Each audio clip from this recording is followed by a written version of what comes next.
খবর পেলাম তৃণমূল কংগ্রেস শান্তনু সেন এবং আরামুল ইসলাম সাহেবকে সাসপেন্ড করেছে। পেলাম তৃণমূল কংগ্রেস শান্তনু সেন এবং আরামুল ইসলাম সাহেবকে সাসপেন্ড করেছে।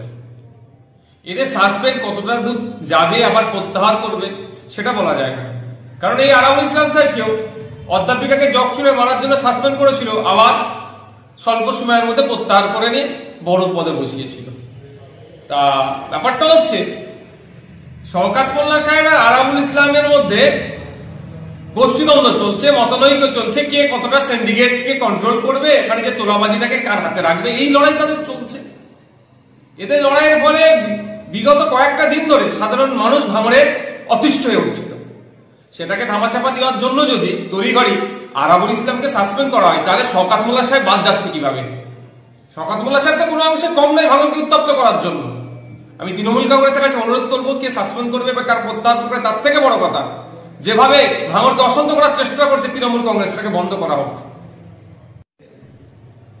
শান্তনু সেনকে সাসপেন্ড করা হলো উনি ওই আরজি কর নিয়ে মুখ খুলেছিলেন বলে নাকি? বিরোধীদের তো কথা বলতে দিচ্ছে না, শাসকের থেকে যদি মুখ খুলে তাদের উপরে কি এই ধরনের কোপ নেমে আসবে? বাংলার মানুষের হাতে ছেড়ে দিচ্ছে আরজি করের থেকে শুরু করে ভাঙড়ের বিচার করবে বাংলার মানুষ।